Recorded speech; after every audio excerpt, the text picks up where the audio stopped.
Hacendado viudo, rescató a una mujer expulsa de casa y cambió su vida al llamarla mi señora. No estaba llorando. Ese era el detalle que más asustaba a quien la veía pasar por ese camino. Una mujer sola, con una maleta vieja arrastrándose sobre la piedra suelta, el polvo subiéndole hasta las rodillas, el sol partiendo la tierra seca de la Sierra de los Olvidos y los ojos secos, firmes, como quien terminó de llorar hace mucho tiempo y decidió que no iba a desperdiciar más agua en eso. Cayetana Robles tenía 32 años, un vestido sencillo de tela gruesa y una dignidad tan grande que no cabía ni en la maleta ni en el bolsillo. Cargaba solo lo que quedó después de que la puerta de la casa donde nació fue cerrada en su cara. No fue una separación. No fue una pelea familiar que termina con abrazo y pedido de disculpas el domingo. Fue una expulsión calculada, fría, con testigos.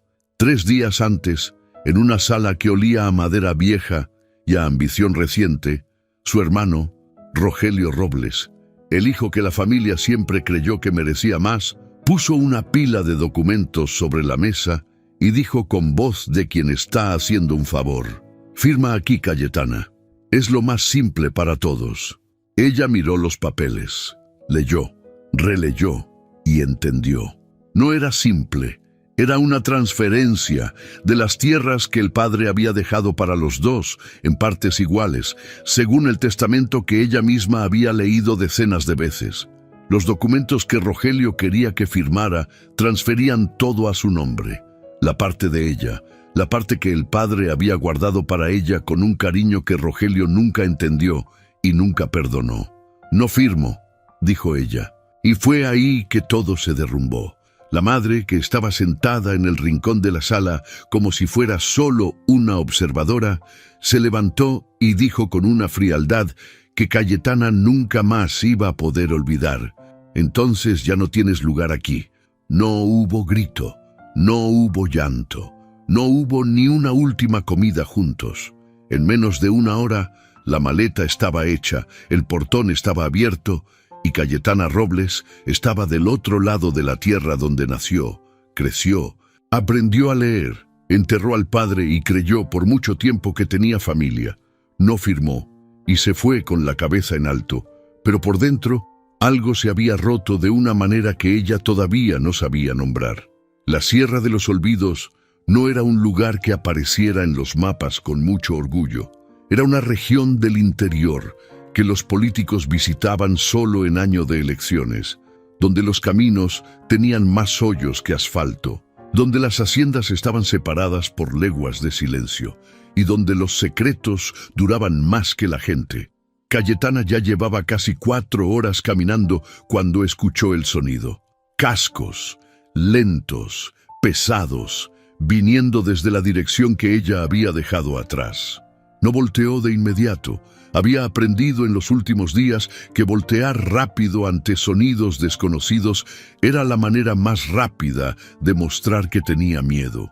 Y no quería mostrar miedo, no en ese camino, no ese día. Cuando finalmente miró, el caballo ya estaba casi a su lado.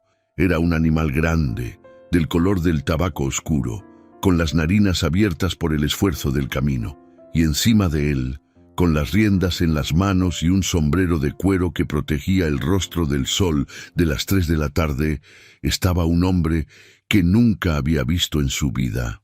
Detuvo el caballo, se quedó mirándola, no con curiosidad barata, no con esa mirada de hombre que para en un camino para ver qué puede conseguir. Era otro tipo de mirada, el tipo que evalúa sin juzgar, que observa sin invadir.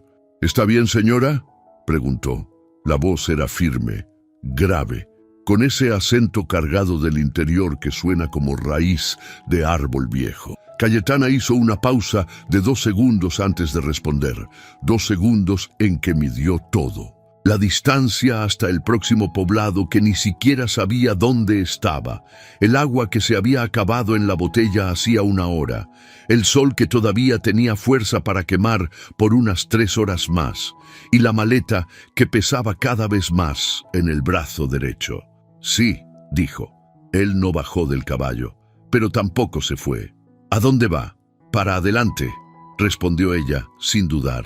Hubo un silencio, y entonces, en un gesto que no esperaba, él bajó del caballo de un solo movimiento, firme, como alguien que lleva 50 años haciendo eso, y extendió la mano hacia ella, no para saludarla, sino hacia la maleta. «Déjame cargarla». Cayetana miró la mano, lo miró a él, miró la mano de nuevo. «No hace falta». «Sé que no hace falta», dijo con una calma que no era indiferencia. «Pero el camino hasta el próximo núcleo son 40 kilómetros más. Y usted lleva sin agua desde hace unas 2 horas, ¿verdad?» Ella no respondió. Él esperó. Y entonces, por una razón que ella todavía estaba tratando de entender mientras sucedía, Cayetana Robles soltó la correa de la maleta y dejó que ese hombre desconocido la cargara. Su nombre era Mauro. Mauro Villagrán. Solo lo supo cuando él amarró la maleta a la silla del caballo, sacó un cantil de cuero de la bolsa que colgaba del flanco del animal y se lo ofreció con la naturalidad de quien le da agua a alguien sediento, sin drama, sin esperar agradecimiento. Mientras ella bebía, él dijo: «Mi nombre es Mauro. Tengo una propiedad a unos 8 kilómetros de aquí. Si quiere, puede pasar la noche antes de continuar». «¿Por qué?», preguntó ella directo. Él no pareció ofendido por la pregunta. Al contrario, pareció respetarla. «Porque hace calor, usted está cansada, y porque nadie debería caminar solo por este camino después de que baje el sol». «No te conozco». «No», concordó él, «pero yo tampoco la conozco a usted, y de todas formas estoy ofreciendo». Ella devolvió el cantil. Se quedó en silencio por un largo momento, mirando el camino frente a ella, el polvo que el viento levantaba en remolinos bajos, el cielo que empezaba a perder el blanco del calor y ganar el anaranjado del final de la tarde. «Cayetana», dijo finalmente, «mi nombre es Cayetana». Mauro hizo un movimiento leve con la cabeza, como quien recibe una información importante y la guarda con cuidado. «Doña Cayetana», repitió, con una formalidad que no era distancia, sino respeto. Y los dos empezaron a caminar por el mismo sendero, él con el caballo de las riendas, ella a su lado, la maleta que ya no pesaba más en el brazo porque estaba amarrada a la silla, hacia la hacienda que ella todavía no sabía que iba a cambiarlo todo. La hacienda Villagrán apareció al final de una curva larga. No era el tipo de propiedad que gritaba riqueza. No tenía fachada de novela, no tenía fuente en el jardín, no tenía nada diseñado para impresionar a quien llegaba. Era grande, sí, sólida, con paredes de adobe que parecían construidas para durar siglos y un corredor largo que daba sombra a la parte delantera de la casa todo el día. Alrededor, las tierras se extendían hasta donde alcanzaba la vista. Pastizales, milpas, corrales y un movimiento discreto de trabajadores que terminaban el día antes de que bajara el sol. Cuando Mauro y Cayetana entraron por el portón principal, había 3 personas en el patio. Una de ellas era Dorotea, la cocinera y responsable de la casa desde hacía más de 20 años. Una mujer de unos 60 y tantos, cabello gris recogido, delantal manchado de harina y una mirada que evaluaba cualquier novedad con la velocidad y precisión de quien ya ha visto mucho. Las otras 2 eran Genaro, el capataz de la hacienda, un hombre seco y taciturno de mediana edad que hablaba poco y observaba mucho, y Pilita, la joven que ayudaba a Dorotea en las tareas de la casa de unos 18 años, curiosa como un gato. Los 3 pararon lo que estaban haciendo. Mauro amarró el caballo en el poste, sacó la maleta de la silla con facilidad y dijo, como si fuera la cosa más natural del mundo: «Dorotea, ella es doña Cayetana, se queda con nosotros». Dorotea frunció el ceño, miró a la mujer, a la maleta, a Mauro, y preguntó con la voz cautelosa de quien elige bien las palabras: «¿Por cuánto tiempo, don Mauro?». Y Mauro, sin ninguna duda, sin ninguna señal de que estaba haciendo algo extraordinario, respondió: El tiempo que ella necesite. Prepara el cuarto del ala este. Luego se volvió hacia Cayetana, le entregó la maleta y dijo en voz baja, casi solo para ella: «Descansa, la noche aquí es fría. Mañana hablamos». Y entró a la casa, dejando a Cayetana en el patio, con la maleta en la mano, con 3 pares de ojos curiosos fijos en ella y con la extraña sensación de que esa hacienda que nunca había visto antes era el lugar más parecido a un hogar que había sentido en mucho tiempo. Esa noche, mientras Cayetana comía en la cocina, Dorotea había calentado frijoles, arroz y carne seca sin hacer preguntas, pero con una velocidad que mostraba que estaba atendiendo a todo. Mauro estaba sentado en el despacho. La mesa estaba cubierta de papeles, cuentas de la hacienda, registros de ganado, anotaciones sobre la siembra. Miraba todo sin realmente leer nada.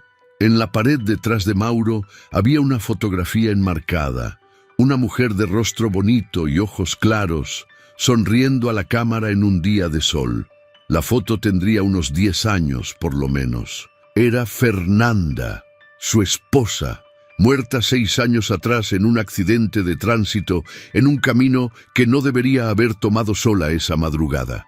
Mauro nunca había hablado de lo que pasó esa noche, ni con Dorotea, que llevaba décadas con él, ni con el hermano que aparecía 2 veces al año, ni con nadie. Simplemente guardó todo dentro de un lugar que quedó cerrado y siguió manejando la hacienda, los animales, las tierras, como si el trabajo fuera lo único que todavía tenía sentido.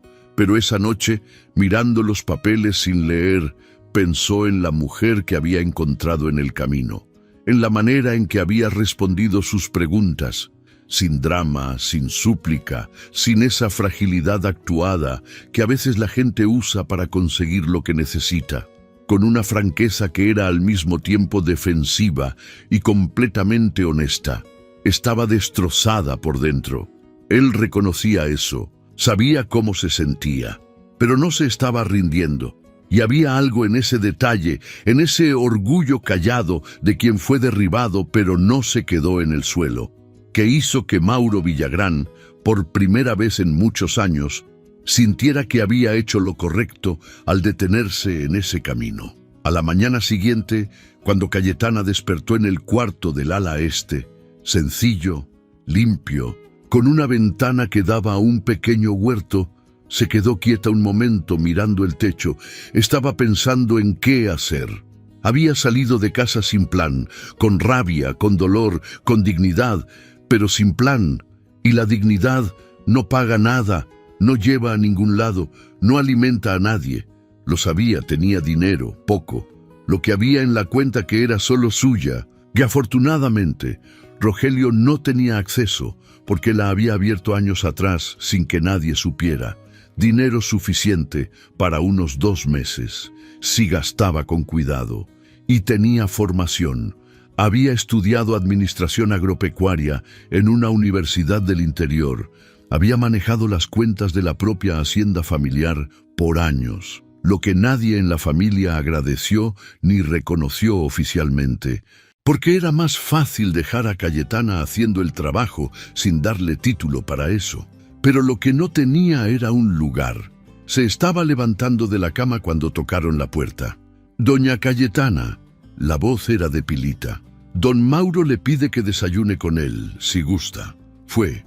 La mesa del desayuno era demasiado grande para 2 personas, pero Mauro estaba sentado a la cabecera con una taza de café negro en la mano y el periódico doblado al lado, y había un lugar puesto al otro extremo, no en el extremo opuesto, sino cerca de él, en una distancia que era al mismo tiempo respetuosa y no distante. Cayetana se sentó. Dorotea trajo pan, queso, mantequilla, café, sin ningún comentario. «¿Durmió bien?», preguntó Mauro. «Sí», dijo ella. Y era verdad. Hubo un silencio que no era incómodo.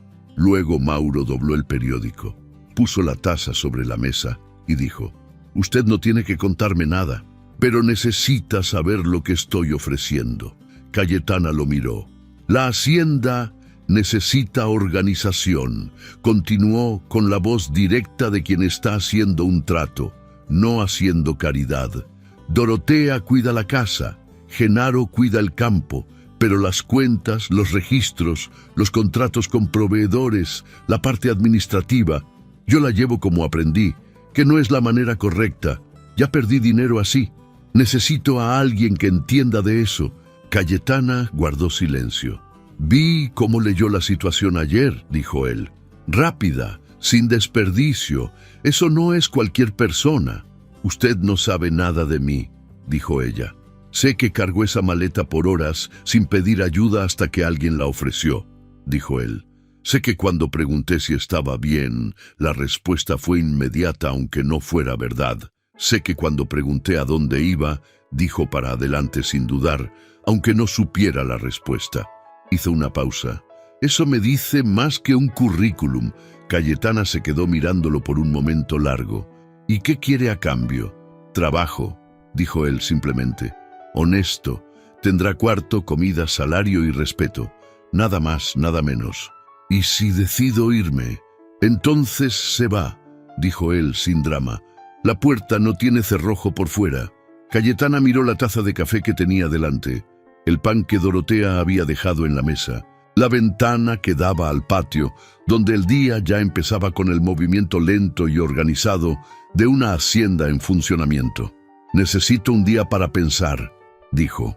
Está bien, respondió él, y volvió al periódico.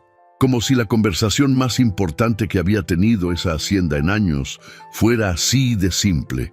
Pero lo que Mauro no había dicho en el desayuno, lo que solo Dorotea vio, porque Dorotea lo veía todo, sucedió esa tarde. Llegó visita a la hacienda. Don Severino Campos, hacendado vecino, dueño de una propiedad que lindaba con las tierras de Mauro y que había durante años intentado comprar una franja de tierra que Mauro nunca vendió. Un hombre gordo, de risa fácil y ojos calculadores, que aparecía siempre que quería algo y siempre fingiendo que era solo una visita de cortesía. Llegó con su hijo, Tadeo, de unos 25 años, que tenía la misma risa del padre y ninguna de la disimulación. Era abiertamente arrogante, sin el barniz que el padre había aprendido a usar. Mauro los recibió en el patio, sin invitarlos a entrar. Severino hizo la conversación habitual de hacendero. Clima, ganado, lluvia que no llegaba, cosecha que prometía.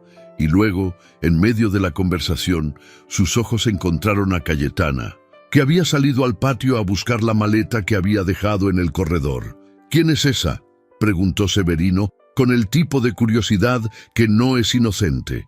Y fue ahí que Mauro hizo lo que nadie esperaba. Sin duda, sin explicación previa, sin consultar a Cayetana, sin pedir permiso, sin armar ningún discurso. Miró a Severino y dijo con la calma y la firmeza de quien anuncia un hecho establecido: «Mi señora». El silencio que siguió duró quizás 3 segundos. Pero en esos 3 segundos, 4 personas procesaron cosas completamente distintas. Severino procesó sorpresa e inmediato cálculo. ¿Qué significa esto? ¿Qué cambia? ¿Qué implica? Tadeo procesó irritación. Había mirado a Cayetana de la manera en que miraba a todas las mujeres que creía que no tenían protección. Y en un segundo, eso había cambiado. Dorotea, que estaba en la puerta de la cocina, procesó algo que era al mismo tiempo asombro y una cosa parecida al alivio, como si hubiera estado esperando 6 años que esa casa volviera a tener una señora. Y Cayetana procesó el peso de esas 2 palabras. Mi señora, no empleada, no protegida, no mujer que apareció en el camino y se quedó por caridad. Señora. No dijo nada, no concordó, no negó, no hizo ningún movimiento que delatara lo que estaba sintiendo. Simplemente siguió con la maleta en la mano, con esa expresión serena que había aprendido a usar como escudo, y dejó pasar el momento. Pero por dentro, algo se había movido, algo que todavía no sabía si era gratitud o peligro. Esa noche, después de que los Campos se fueron y la hacienda volvió al silencio, Cayetana fue al despacho de Mauro. Tocó la puerta. Él dijo que pasara. Ella se quedó en la entrada y dijo directamente: ¿por qué hizo eso? Mauro no fingió no saber de qué hablaba. Porque era necesario, dijo. ¿Para quién? Para usted, dijo. Simplemente. Severino Campos es el tipo de hombre que necesita un encuadre antes de una invitación. Si hubiera dicho que era empleada o visita o cualquier otra cosa, habría vuelto mañana con preguntas que usted no quería responder. Cayetana guardó silencio. No lo acordé, dijo finalmente. No, admitió él. Y si quiere, lo deshacemos mañana mismo. Pero necesitaría que entendiera lo que deshacer significa en este lugar, con esta gente. Ella lo miró.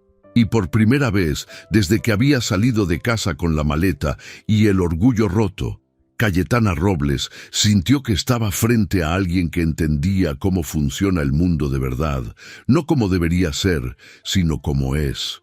Me quedo, dijo, no sobre la decisión de Mauro, sobre la suya propia. Se quedaría en la hacienda, al menos por ahora. La hacienda Villagrán despertaba todos los días con la misma disciplina silenciosa de quien no necesita ruido para funcionar. Antes de que saliera el sol, Genaro ya estaba en el corral. Antes de que el café estuviera listo, los peones ya habían empezado la primera vuelta por los pastizales, y Dorotea invariablemente era la primera en pisar la cocina, todavía de noche, con el farol encendido y las manos en la masa, como si el tiempo fuera algo que se gobierna, no se persigue. Cayetana aprendió todo eso en la primera semana. Aprendió también que Mauro se despertaba antes que todos y tomaba el café solo en el corredor, mirando el horizonte que todavía estaba oscuro, en ese silencio de quien está acostumbrado a su propia compañía. Ella pasó junto a él la segunda mañana sin decir nada, con su propia taza, y se sentó en el otro extremo del corredor. Él tampoco dijo nada. A la tercera mañana él dijo: «Buenos días», y ella respondió: «Buenos días». Y así fue como la convivencia empezó a tomar forma, no con grandes conversaciones, con pequeños gestos que fueron construyendo ladrillo por ladrillo, una rutina que los dos sabían que era extraña y ninguno de los dos quiso nombrar del todo todavía. El trabajo que Mauro había propuesto era real y era necesario. La primera vez que Cayetana entró al despacho y vio los registros de la hacienda, entendió lo que él había dicho sobre perder dinero por la manera incorrecta de llevar las cuentas. No era que Mauro fuera incompetente, era que había aprendido a administrar la hacienda de la manera en que su padre le había enseñado, que era la manera en que el abuelo había enseñado antes, basada en memoria e intuición, no en registro y proyección. Funcionaba hasta el punto en que dejaba de funcionar. Tienes un contrato con el frigorífico que está desfasado en un 30% en relación al precio de mercado actual, dijo ella en la segunda tarde, sin ceremonias, mostrándole la planilla que había armado a partir de los registros viejos. Mauro miró los números. Ese contrato tiene 8 años, dijo. Lo sé. Y llevas 8 años vendiendo por debajo de lo que deberías. Él guardó silencio. ¿Cuánto perdí? Ella calculó. Mostró. Mauro miró el número final durante un largo momento. Luego dijo, sin enojo, sin dramatismo: «Hay que renegociar». «Yo puedo hacerlo», dijo ella, «si me da autorización por escrito». Él la miró. «¿Por qué por escrito?» «Porque no tengo apellido aquí», dijo ella directo. «Sin papel soy solo la mujer que usted trajo del camino. Con papel soy la representante de la hacienda Villagrán. Es diferente». Había algo en ese razonamiento, en esa conciencia precisa de cómo el mundo trata a las mujeres que no tienen un nombre registrado en ningún lado, que hizo que Mauro se levantara, tomara una hoja en blanco y escribiera en ella con letra firme y pluma de tinta: «Autorizo a doña Cayetana Robles a representar a la hacienda Villagrán en todas las negociaciones comerciales relativas a contratos de venta de ganado y productos agropecuarios. Mauro Villagrán». Y firmó. Cayetana tomó el papel, lo dobló, lo guardó. Gracias, dijo. Gracias por no fingir que no lo necesitabas, respondió él. Los rumores, claro, comenzaron pronto. En una región donde todo el mundo se conocía y donde los secretos solo duraban hasta la próxima feria, la noticia de que Mauro Villagrán había traído a una mujer a la hacienda y la había presentado como su señora se había extendido más rápido que el polvo del camino donde se habían encontrado. En el almacén de don Tarcisio, que quedaba a unos 12 kilómetros de la hacienda y que funcionaba como el centro informal de información de toda la región, ya en la segunda semana el tema se debatía en voz alta. Dicen que la encontró en el camino, dijo una mujer llamada Eunice, que tenía la lengua más afilada que hoz nueva. Sola, con una maleta, sin nadie. Mujer sola en el camino de la sierra no está ahí por accidente, dijo Tadeo Campos, que había pasado por el almacén esa mañana y escuchaba con más atención de la que aparentaba. ¿Por qué no?, preguntó don Tarcisio, que vendía las cosas y no metía la nariz en las historias ajenas, pero era curioso como cualquier otro. Porque mujer decente tiene a alguien que la lleva y la trae, dijo Tadeo, con la confianza de quien dice algo que cree obvio. Mujer que está sola en el camino con maletas, o huyó de algo, o está escondiendo algo. Nadie respondió directamente a eso, pero nadie lo contradijo tampoco. Y Tadeo salió del almacén con una sonrisa en las comisuras y un interés que no era casual. Dorotea lo sabía todo. Era imposible no saberlo. Había vivido en la hacienda Villagrán por más de 20 años, desde antes de que Mauro se casara con Fernanda, desde antes de la muerte de Fernanda, a través de todo el silencio pesado que vino después.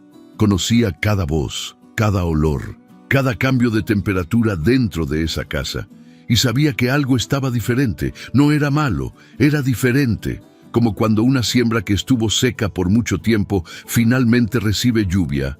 Primero parece un choque, después parece que siempre fue así. Mauro hablaba más.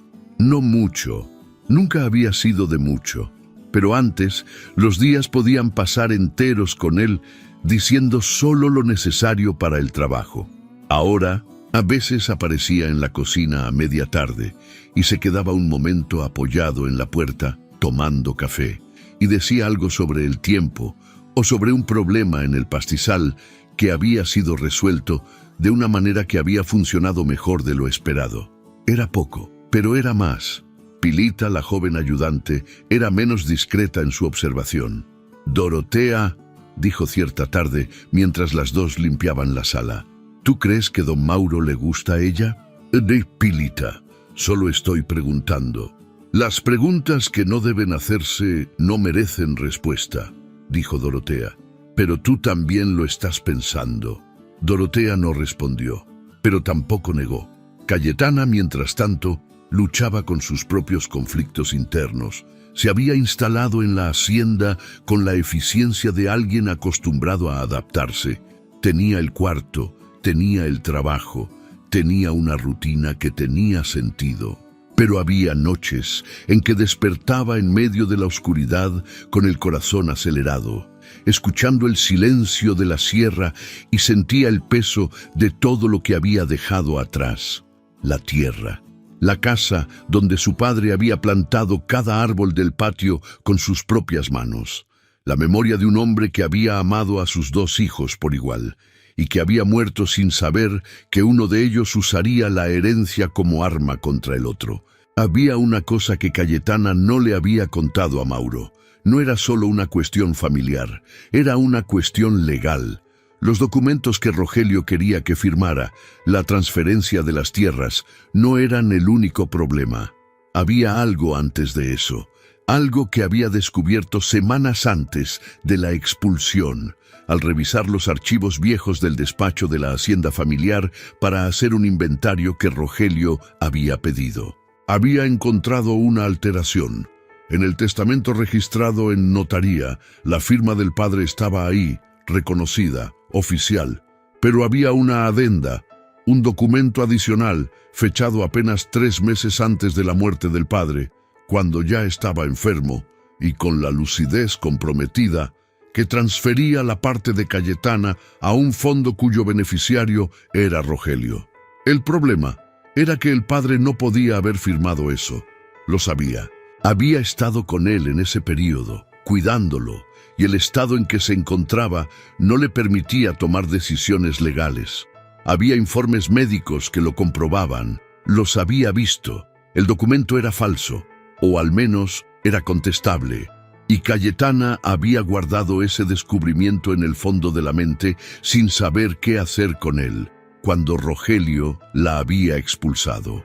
Ahora, en esas noches de insomnio en la Sierra de los Olvidos, se preguntaba, ¿qué hacer con un secreto que era al mismo tiempo su arma y su peligro? Fue un jueves por la mañana, cuando Tadeo Campos apareció en la hacienda. Mauro estaba en el campo, Genaro también. Era uno de los días en que la hacienda se quedaba solo con Dorotea, Pilita y Cayetana, que estaba en el despacho trabajando en la renegociación del contrato con el frigorífico. Tadeo llegó a caballo, con la desenvoltura de quien no necesita invitación, y llamó a la puerta. Dorotea fue a atender, y se quedó en el umbral con los brazos cruzados, que era la manera en que recibía a las personas que no eran bienvenidas. «Don Mauro no está», dijo. «Lo sé», dijo Tadeo. «Vine a hablar con la otra». «¿Con cuál otra?» «Con la mujer nueva». Dorotea se quedó en el umbral. «No hay mujer nueva aquí», dijo, con una calma que era más intimidante que cualquier grito. «Está la señora Cayetana, y la señora Cayetana no recibe visitas sin que don Mauro esté presente». Tadeo sonrió. Era la sonrisa de quien está siendo impedido de hacer algo que cree que tiene derecho. «Dorotea, usted me conoce desde que era chico». «Lo conozco», concordó ella. «Por eso sé que debe actuar con más respeto del que está mostrando». Hubo un momento de tensión. Luego Tadeo, sin quitarse la sonrisa, dijo, «Dígale que vine, dígale que quiero hablar». Hizo una pausa. «Dígale que sé de dónde viene y que quizás le convenga hablar antes de que otros también lo sepan». Dorotea no cambió la expresión. «Buenas tardes, don Tadeo», dijo, y cerró la puerta. Más tarde, cuando Mauro volvió y Dorotea le contó lo que había pasado, la expresión de él cambió de una manera que Cayetana notó incluso desde lejos. No era exactamente enojo, era algo más contenido, más frío. El tipo de reacción de quien está acostumbrado a lidiar con amenazas veladas y sabe exactamente lo que cuestan si no se tratan antes de que crezcan. Fue al despacho donde Cayetana todavía estaba trabajando y cerró la puerta detrás de él. Ella levantó los ojos. «Tadeo Campos estuvo aquí», dijo. «Escuché desde lejos». «¿Qué sabe de usted?» Cayetana guardó silencio por un momento. Luego puso la pluma sobre la mesa. Era hora de contar. No todo, pero lo suficiente. «Mi hermano me echó de casa porque no quise firmar una transferencia de tierras», empezó. Y fue contando. La familia, la hacienda, el padre, la muerte, la herencia, el documento que había encontrado, la adenda sospechosa. Mauro escuchó todo sin interrumpir. Cuando ella terminó, hubo un silencio. «El documento que encontraste», dijo él. «¿Tienes copia?» «Saqué foto con el celular antes de salir». «¿Y los informes médicos de tu padre que prueban que no tenía condiciones de firmar?» «Sé dónde están. Están en notaría, públicos». Mauro quedó pensativo. «Eso es contestable en la justicia». «Lo sé», dijo ella. «Pero no tengo dinero para contratar abogado, no tengo domicilio formal, y mi hermano tiene relaciones con la mitad de los jueces del interior». «La mitad de los jueces», dijo él despacio. «No es todos». Cayetana lo miró. «¿Qué estás proponiendo?» «Todavía nada», dijo él honestamente. «Estoy entendiendo». Hizo una pausa. «Pero quiero que sepa que lo que Tadeo Campos cree que tiene en las manos no asusta a nadie aquí. Puede contarle a todo el mundo quién soy». «Puede», concordó Mauro, «pero yo ya dije quién es usted. Lo dije antes de que él llegara, y en esta región La palabra de un hacendero que lleva 50 años en la misma tierra pesa más que el rumor de un muchacho malcriado. Cayetana lo miró. Era extraño. Era completamente fuera de lo que había esperado de la vida cuando había salido de casa con la maleta y el orgullo partido. Pero había algo en la firmeza de ese hombre. No arrogancia, no exhibicionismo, sino una solidez que parecía tierra apisonada, del tipo que no cede en la lluvia, que le hacía sentir, por primera vez en semanas, que no estaba sola. «Gracias», dijo por segunda vez desde que había llegado. Él hizo el mismo gesto de antes, un movimiento leve, como quien recibe y guarda, y salió del despacho. El abogado se llamaba Benedito Lara. Mauro lo había llamado sin consultar a Cayetana. No por desconsideración, ella lo entendió cuando él explicó, sino porque Benedito era el tipo de persona que necesitaba ser llamada antes de ser presentada. Un hombre de unos 60 años, delgado, con gafas de montura fina y un portafolio de cuero desgastado que parecía contener la mitad de las historias legales del interior. Había sido amigo del padre de Mauro, había hecho los contratos de la hacienda por décadas y tenía una reputación de honestidad que era, en la región, más valiosa que cualquier título. Los tres se reunieron en el despacho de la hacienda en una tarde de lluvia fina. Benedito escuchó a Cayetana de la misma manera en que ella le había contado a Mauro, sin interrumpir, con la mirada atenta de quien arma un rompecabezas mientras escucha. Cuando terminó, abrió el portafolio, sacó un bloc de notas y empezó a hacer preguntas. El testamento original fue registrado ¿cuándo? 2 años antes de la muerte de mi padre. ¿Y la adenda? 3 meses antes. ¿En qué notaría?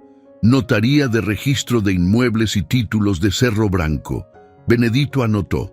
Los informes médicos de su padre durante ese periodo documentan específicamente incapacidad para actos civiles. Hay un informe neurológico de 6 meses antes de la adenda que certifica deterioro cognitivo severo, dijo ella, y un informe del médico de familia que menciona que en esa etapa no reconocía a personas cercanas. Benedito se quitó los lentes, los limpió con el pañuelo, los volvió a poner. ¿Y quién firmó como testigo en la adenda? Cayetana hizo una pausa. Mi madre y un hombre llamado Cirilo Fonseca, que es contador y socio de notaría de mi hermano desde hace años. Silencio. Benedito miró a Mauro. Mauro miró a Cayetana. Esto no es solo una disputa de herencia, dijo Benedito, despacio. Esto es falsificación de documento, con posible connivencia de notario o suplente y uso de persona incapaz para acto civil. Eso tiene pena. Lo sé, dijo Cayetana.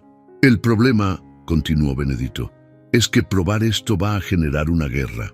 Una guerra con personas que tienen relaciones en esta región. La miró con seriedad. ¿Está dispuesta a eso? Cayetana no dudó.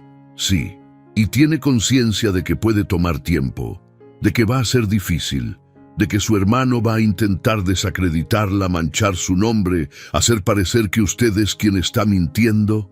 Ya lo hizo, dijo ella. Ya me echó de casa, ya borró mi nombre de los registros, ya manipuló mi historia. Hizo una pausa. No tengo más nada que perder que ya no haya perdido. Benedito la miró por un largo momento. Luego cerró el bloc, lo metió en el portafolio y dijo, entonces vamos a trabajar. En los días que siguieron, la hacienda entró en una rutina diferente. Por las mañanas, Cayetana trabajaba en las cuentas y contratos de la propiedad, que se había vuelto más eficiente en menos de un mes de lo que había sido en años. Por las tardes, cuando Benedito aparecía o cuando Mauro estaba disponible, trabajaban en el caso. Había mucho que reunir. Había fotografiado el documento con el celular, pero la calidad de la foto no era suficiente para un proceso. Necesitaban acceso al original, necesitaban los informes médicos, que eran públicos, pero que debían solicitarse formalmente, necesitaban testimonios. Y ahí estaba el mayor problema. Las únicas personas que habían estado cerca del padre de Cayetana durante los últimos meses de su vida eran la familia, la madre, que había firmado como testigo y por lo tanto era parte del problema, y los empleados de la hacienda familiar, que dependían de Rogelio para sus trabajos. ¿Hay alguien fuera de la familia en quien su padre confiara?, preguntó Benedito en una tarde. Cayetana pensó. El padre, dijo finalmente, el padre Anselmo, de la parroquia de Cerro Branco. Mi padre iba a misa todos los domingos, incluso cuando estaba enfermo. El padre lo visitaba en casa. ¿Y el padre podría haber observado el estado de su padre en ese periodo? Podría. Hizo una pausa. Pero no sé si va a hablar. ¿Por qué no? Porque Rogelio es el mayor donante de la parroquia desde hace años. Silencio. Mauro, que había escuchado todo desde la silla apoyada en la pared, dijo, sin quitar los ojos del techo, «Déjenme a mí». Había algo que Mauro nunca le había contado a Cayetana. Él y el padre Anselmo eran viejos conocidos, no amigos cercanos, sino del tipo de relación que existe en el interior entre dos hombres que se respetan desde hace décadas, que se encuentran en la feria, en la misa, en las ocasiones que el interior crea, y que acumulan entre sí un crédito silencioso de confianza que nunca necesitó ser dicho en voz alta para ser real. Cuando Mauro fue a la parroquia un miércoles por la tarde, el padre lo recibió en el jardín de la casa parroquial con una taza de té y la paciencia de quien no tiene prisa. Conversaron sobre todo menos el tema durante unos 20 minutos. Sobre la sequía que amenazaba la cosecha, sobre el camino que el municipio prometía arreglar desde hacía 3 años, sobre la fiesta de la Virgen que se acercaba. Luego Mauro dijo sin rodeos, «Padre, necesito que me diga algo sobre el viejo Robles». El padre bajó la taza. ¿Sobre don Ernesto? Sobre el estado en que estaba en los últimos meses de vida, sobre si tenía condiciones de entender lo que firmaba. El padre guardó silencio por un largo momento. Luego dijo, «¿Por qué me pregunta eso, Mauro? Porque hay una hija de él que fue despojada de todo lo suyo por un documento que puede no ser legítimo, y porque ella necesita que alguien diga la verdad». Más silencio. «Don Ernesto», dijo el padre finalmente, con la voz de quien abre un cajón que estuvo cerrado por mucho tiempo. Era un hombre de fe. En los últimos meses, a veces no reconocía ni a sus propios hijos. Llamaba por el nombre de gente que había muerto antes que él. Lloraba sin motivo aparente. Hizo una pausa. Lo bendije en la casa 4 veces en ese período porque insistía en que había gente extraña entrando de noche. Otra pausa. Era el tipo de estado en que un hombre no debería estar cuando firma ningún papel. Mauro escuchó todo. Estaría dispuesto a declarar eso formalmente si fuera necesario. El padre miró el jardín por un largo momento. «¿Cuánto tiempo lleva la hija con usted?», preguntó. «Unas semanas». «¿Y está bien?» «Está luchando», dijo Mauro honestamente. «Pero está de pie». El padre hizo una señal de la cruz en voz baja, casi imperceptible. «Mándeme al abogado», dijo. Cuando Mauro volvió a la hacienda y contó, Cayetana guardó silencio por un momento. Luego dijo, con una voz que intentaba ser neutral, pero que no lo conseguía del todo, «¿Por qué sigues haciendo esto?» Mauro la miró. «¿Haciendo qué?» «Luchando por mi causa como si fuera la tuya». Guardó silencio por un momento. Luego dijo, con esa calma que era su marca, «Porque es injusto y porque puedo hacer algo al respecto». Una pausa. «No tiene que ser más complicado que eso». Cayetana lo miró. Había cosas que quería preguntar. Sobre Fernanda, cuyo nombre había aparecido en una conversación con Dorotea, en un contexto que había dejado claro que había una historia ahí, un dolor ahí, que nadie tocaba directamente. Sobre qué había en ese hombre que lo hacía actuar con una generosidad tan directa y tan sin performance, pero no preguntó. Todavía no era el momento.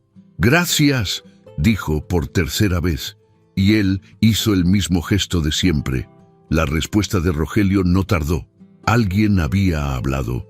Tadeo Campos, probablemente, que había pasado por el almacén y por la parroquia y por los lugares donde los rumores circulan, y había esparcido lo suficiente para que llegara, de alguna manera, hasta Cerro Branco.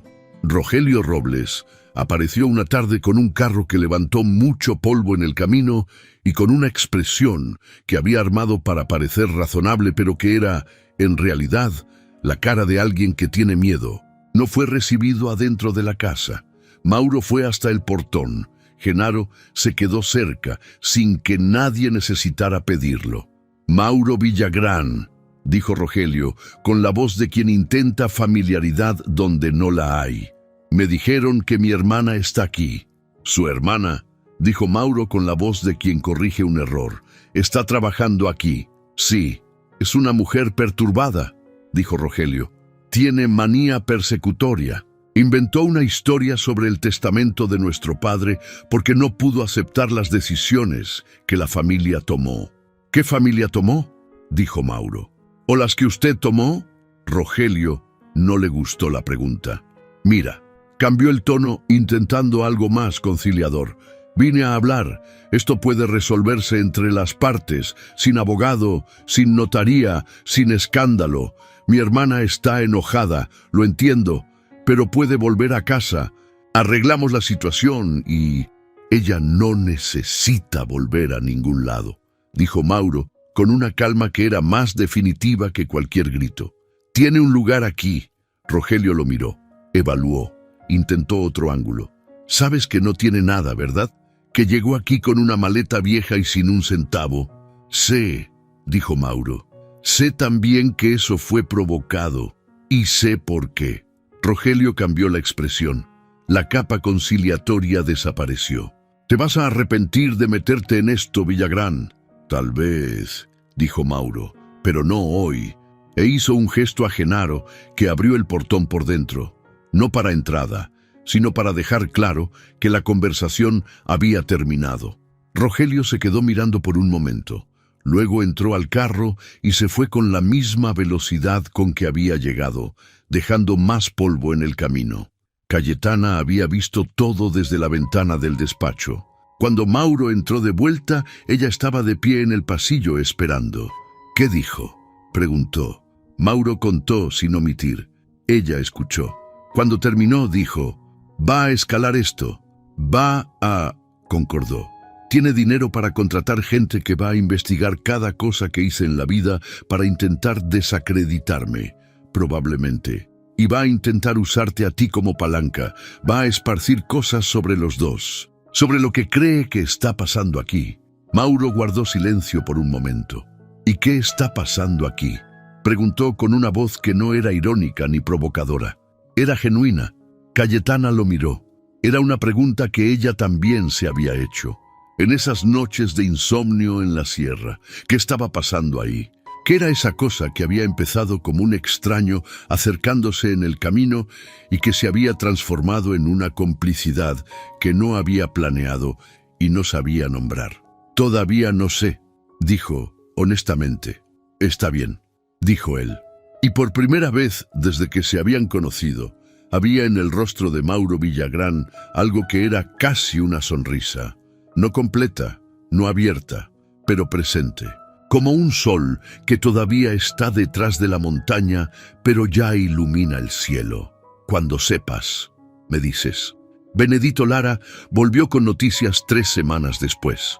Había conseguido acceso al registro de la notaría de Cerro Branco. La adenda al testamento estaba ahí, como Cayetana había descrito. Y había, junto a la firma que supuestamente era de su padre, un detalle que un ojo no entrenado no notaría. La presión de la pluma era irregular, diferente a la presión de las otras firmas que Ernesto Robles había hecho a lo largo de los años en los documentos registrados en esa misma notaría.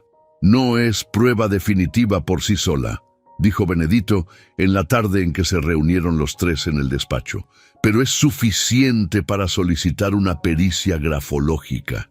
«¿Y el testimonio del padre?», preguntó Cayetana. «Está documentado, formal, con fecha y firma». Benedito hizo una pausa. También localicé a la enfermera que cuidó a su padre en los últimos 4 meses de vida. Ya no trabaja para la familia Robles, se fue unos meses después de la muerte de don Ernesto y está dispuesta a hablar. Cayetana cerró los ojos por un segundo. Los abrió.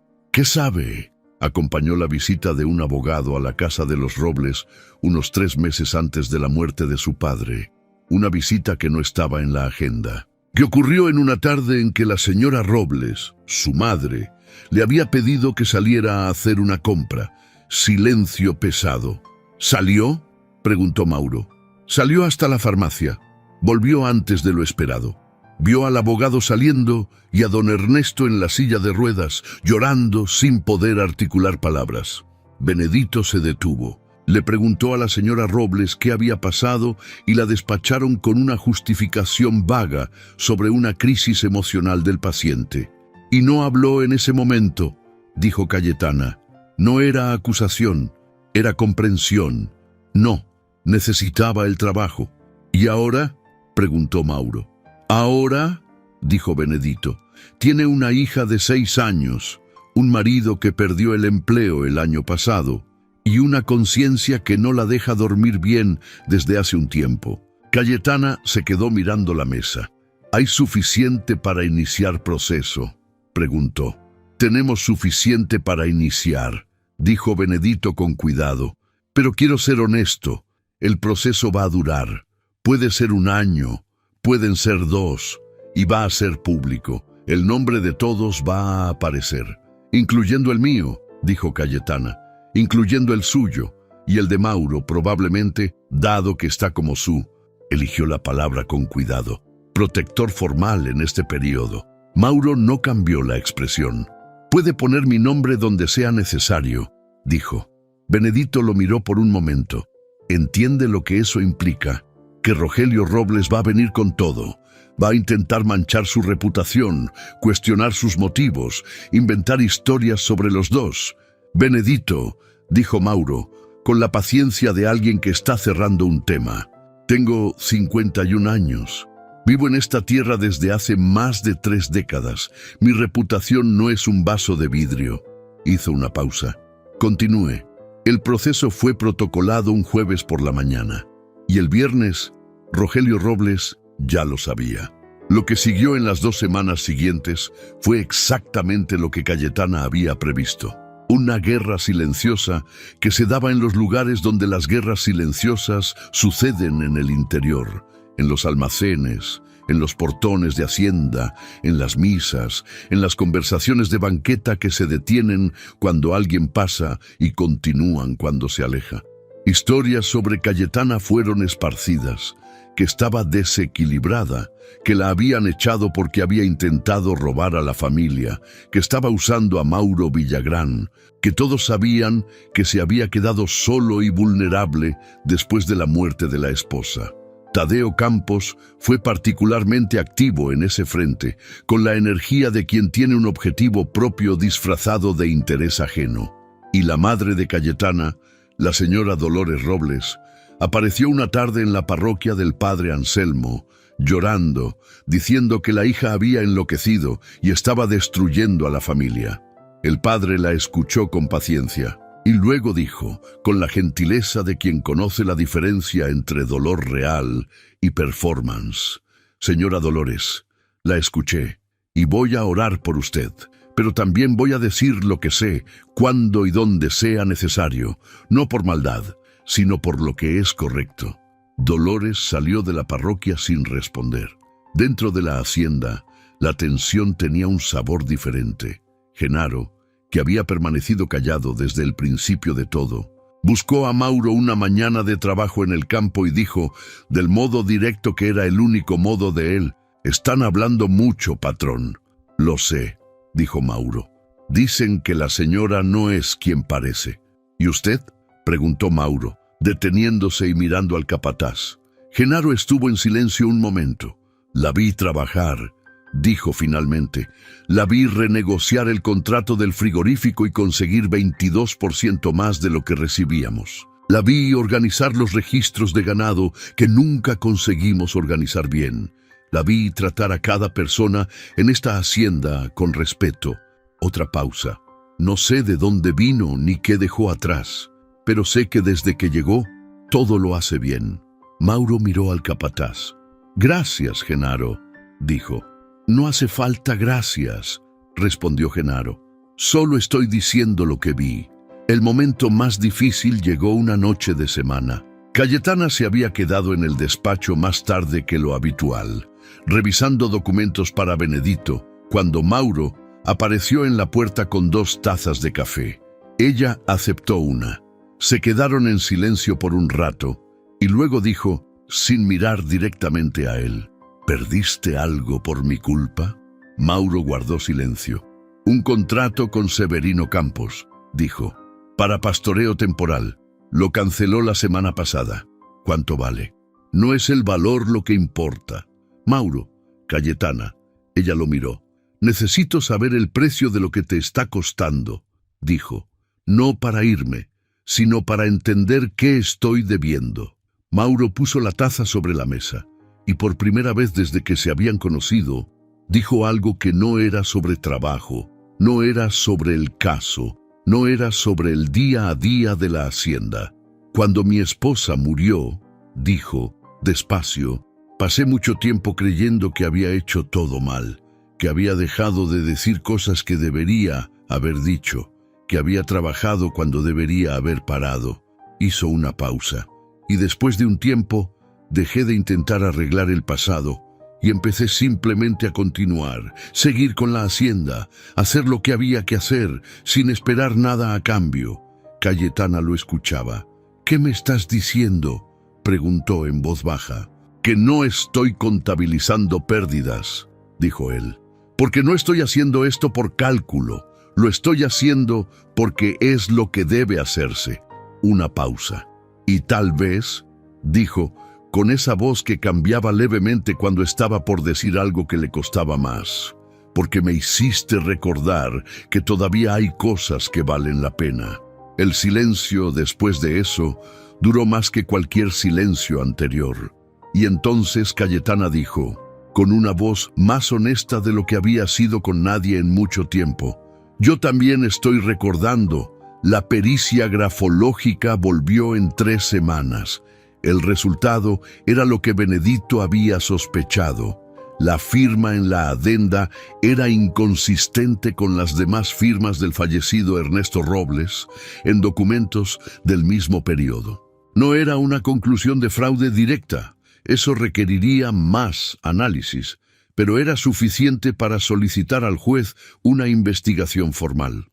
El juez que recibió el caso era de un distrito diferente al de Cerro Branco, lo que había sido una de las primeras providencias de Benedito, que sabía que en el distrito de origen Rogelio tenía influencias. El abogado de Rogelio intentó cuestionar la jurisdicción. El juez denegó el cuestionamiento y el proceso siguió. Fue en esa semana que Dolores Robles apareció en la hacienda Villagrán, no con abogado, no con Rogelio, sola. Era una mujer de unos 60 años, bien vestida para los estándares del interior, con un rostro que había sido bonito y que todavía guardaba rastros de eso, pero que el tiempo y algo que era más que el tiempo habían endurecido. Mauro la recibió. Le preguntó a Cayetana si quería estar presente.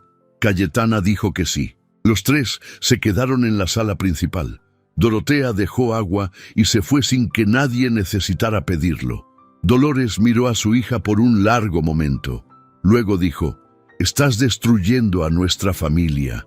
Tú destruiste a la familia cuando permitiste que le hicieran eso a papá», dijo Cayetana con una voz que no temblaba, que había dejado de temblar. «Tu padre estaba sufriendo». Rogelio tomó una decisión difícil para proteger.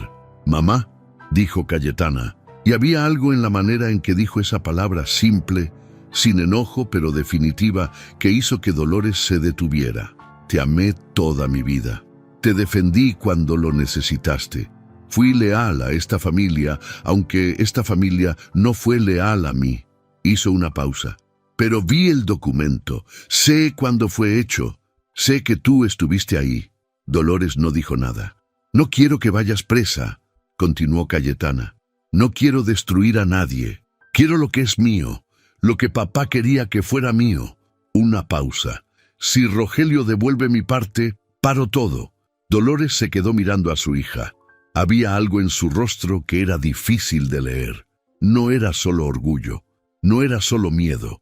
Era la expresión de alguien que pasó toda la vida tomando decisiones que creía necesarias y que ahora, frente a una hija que había sobrevivido a esas decisiones con la dignidad intacta, se estaba preguntando el peso de todo eso. Rogelio no va a ceder, dijo finalmente. Lo sé, dijo Cayetana. Por eso hay un proceso. Dolores se levantó. En la puerta, antes de salir, se detuvo. No volteó, pero dijo con una voz más baja que cualquier otra cosa que había dicho: «Tu padre te amaba mucho. Eso lo sabes». «Lo sé», dijo Cayetana. «Por eso estoy aquí». Después de que Dolores se fue, Cayetana se quedó sentada en la sala por un largo momento. Mauro no se fue. Se quedó en una silla del otro lado de la sala, sin decir nada, sin preguntar, sin ofrecer palabras que no eran necesarias. Solo estaba ahí, y a veces estar ahí es lo más difícil y lo más importante que alguien puede hacer. El acuerdo llegó 8 meses después. No fue la decisión del juez. El proceso todavía estaba corriendo, y Benedito estimaba que llevaría 1 año más hasta una resolución final. El acuerdo llegó porque el contador Cirilo Fonseca, que había firmado como testigo en la adenda, había contratado a su propio abogado cuando se dio cuenta de que la investigación se estaba acercando demasiado a la notaría donde había interferido. Y el abogado de Cirilo había dejado claro a Rogelio: el contador iba a colaborar con la investigación antes de que lo colaboraran. La elección era de Rogelio. Rogelio eligió el acuerdo. No fue una capitulación completa. Había condiciones. Cayetana se quedaría con su parte de las tierras, exactamente lo que había sido especificado en el testamento original. La adenda sería anulada. Rogelio no admitiría formalmente la falsificación, lo que había sido una batalla de Benedito que no consiguió ganar del todo, pero firmaría un documento reconociendo que la división original del testamento era la válida. No era todo lo que Cayetana había soñado, pero era lo que el padre había dejado para ella. Era suyo. Se enteró del acuerdo un jueves por la tarde, cuando Benedito llamó al teléfono de la hacienda. Cayetana escuchó todo de pie en el pasillo, con la mano en el auricular y los ojos cerrados. Cuando colgó, se quedó quieta por un momento. Luego fue al patio. Mauro venía del campo, con el polvo del final de la tarde en el sombrero y en las manos, con ese paso de quien conoce cada palmo de su propia tierra. Cuando la vio parada en el medio del patio, se detuvo. «¿Terminó?», preguntó. «¿Terminó?», dijo ella. Él la miró. «¿Cómo está?». Cayetana pensó en la pregunta. Realmente pensó, en vez de responder automáticamente. «Estoy bien», dijo. «Estoy cansada. Buscó la palabra. «Entera. Por primera vez en mucho tiempo, estoy entera». Mauro guardó silencio por un momento. Luego hizo ese movimiento leve que era su manera de guardar las cosas que importaban. «¿Bien?», dijo. Esa noche, Dorotea hizo una cena que era claramente diferente a las otras cenas. No había motivo oficial para eso. Nadie había declarado que era una celebración, pero había pollo en salsa con hierbas que guardaba para ocasiones especiales, y había arroz con leche al final, y Pilita había puesto flores sobre la mesa sin que nadie se lo pidiera. Los 4 comieron juntos: Cayetana, Mauro, Dorotea y Genaro, que raramente se quedaba para la cena, pero que esa noche apareció sin ser llamado y se sentó sin que nadie lo encontrara raro. La conversación fue sobre la hacienda, sobre el contrato que había sido renegociado de nuevo, sobre el hijo de Genaro que había entrado a un concurso en la ciudad, sobre la lluvia que prometía llegar. Eran conversaciones de gente que está en casa, pero había una conversación que todavía no había sucedido. Y después de que Dorotea y Pilita fueron a ordenar la cocina y Genaro fue al alojamiento, Cayetana y Mauro se quedaron solos en el corredor, con las tazas de café, mirando la sierra que estaba cubierta de una oscuridad llena de estrellas. «Tengo que volver», dijo Cayetana. «¿A tus tierras?», dijo él. No era pregunta. «Sí, necesito ir allá, ver el estado en que están, arreglar todo con Benedito localmente, hablar con las personas que trabajaron ahí y que quedaron en situación incierta por todo esto». Hizo una pausa. «Puede llevar meses». «Lo sé», dijo él. El silencio tenía un peso diferente al de los otros silencios. Tenía algo dentro que ninguno de los dos había nombrado todavía, pero que estaba ahí con la solidez de algo que existe independientemente de que sea nombrado. «Mauro», dijo ella, despacio. «Cayetana». Ella se volvió hacia él. Él ya la estaba mirando. «Cuando salí de casa ese día», dijo, «con la maleta y sin saber a dónde iba, no esperaba nada. No esperaba que alguien se detuviera. No esperaba encontrar un lugar. No esperaba...». Se detuvo, buscando las palabras correctas. Esto, repitió él, con una calma que era al mismo tiempo pregunta y respuesta. «A ti», dijo ella simplemente. Mauro guardó silencio por un momento. «Yo tampoco esperaba», dijo. «Me detuve en el camino porque era lo que debía hacerse. Ofrecí la hacienda porque era lo que debía hacerse. Y fui dándome cuenta con el tiempo de que había algo en los debía hacerse que era más que deber». Cayetana lo miró. «¿Todavía la amas?», dijo. No era acusación, no era celos, era una observación honesta de alguien que había entendido que esa foto en la pared del despacho no era decoración. «Siempre la voy a amar», dijo él, con la honestidad que era lo que más había en él. Pero aprender a amar a alguien que ya no está no significa que la vida no puede tener a nadie más. Una pausa. Me tomó tiempo entender eso. Sé que todavía es pronto. «Es pronto», concordó ella. «Pero cuando vuelvas», dijo él, con esa voz que cambiaba levemente cuando estaba por decir algo que le costaba. «Y cuando termines lo que tienes que terminar, y cuando estés lista...». Hizo una pausa. «La puerta está abierta». Cayetana lo miró por un largo momento. Luego dijo, con una sonrisa que era la primera sonrisa verdadera que había aparecido en su rostro desde que todo había comenzado: «Conozco el camino». Partió un martes por la mañana, 2 semanas después. La maleta estaba más pesada que cuando había llegado, no por acumulación de cosas materiales, sino por todo lo que había sido puesto adentro a lo largo de los meses. Dignidad recuperada, una batalla ganada, un lugar que había sido recordado, una presencia que había quedado. Dorotea la abrazó en el patio con la fuerza de quien no abraza fácilmente, pero cuando abraza, no lo hace a medias.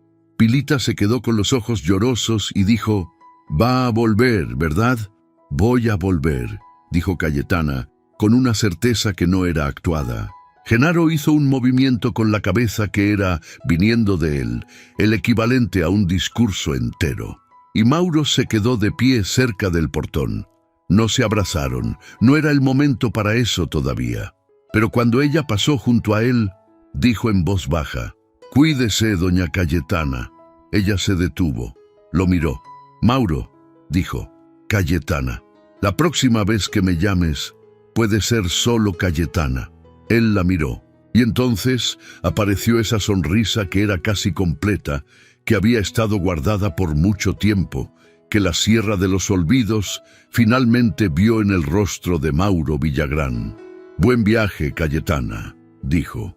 Caminó por el portón de la hacienda, esta vez sin polvo en las rodillas, sin maleta pesando en el brazo, con el sol de la mañana frente a ella, con un destino claro, y con la certeza de que había cosas esperándola, en las tierras del Padre, en el proceso que todavía tenía caminos, en la vida que le había sido quitada y estaba siendo devuelta ladrillo por ladrillo, y había también la certeza de algo que había aprendido en esa hacienda de la Sierra de los Olvidos, en esos meses de trabajo y silencio y batalla y descubrimiento.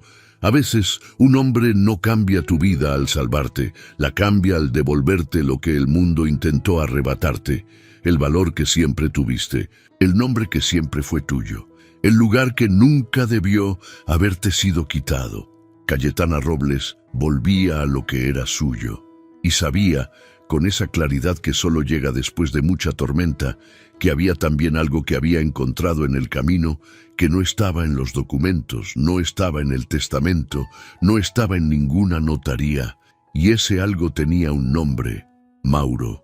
6 meses después, en una tarde de lluvia suave que la Sierra de los Olvidos raramente recibía con tanta gentileza, un carro se detuvo frente al portón de la hacienda Villagrán. Mauro estaba en el corredor. Dorotea estaba en la cocina, pero había dejado de hacer lo que hacía. Pilita intentaba no correr hacia la ventana. Genaro estaba en el corral, pero había hecho una pausa sin razón aparente. La puerta del carro se abrió, y Cayetana Robles bajó, con menos peso en los hombros de lo que había partido, y con algo en los ojos que la sierra reconoció como pertenencia. Mauro se levantó de la silla del corredor. Ella caminó hacia él, y cuando llegó lo suficientemente cerca para que él pudiera escuchar, dijo, con esa sonrisa que había aparecido por primera vez meses atrás y que se había quedado: dije que conocía el camino, y Mauro Villagrán, que había vivido 51 años en esa tierra, que había amado y perdido, que había construido y resistido, que se había detenido en un camino polvoriento en un día de calor, por una razón que todavía no podía explicar del todo. La miró y dijo: bienvenida, Cayetana, no como visita, no como empleada, no como protegida, como alguien que pertenecía, como la señora de la hacienda, como ella misma. Si llegaste hasta aquí, significa que esta historia tocó tu corazón de verdad. Nos esforzamos en cada detalle para que sientas cada emoción, cada silencio, cada decisión de estos personajes como si fuera tuya. Si esta historia te llegó al alma, dale like. Es la manera más simple de decirnos que valió la pena. Suscríbete al canal y activa la campanita de notificaciones para que no te pierdas ninguna historia nueva. Cada semana traemos personajes nuevos, dramas nuevos, emociones que no vas a encontrar en otro lugar. Y antes de irte, déjanos tu comentario de dónde estás viendo este video.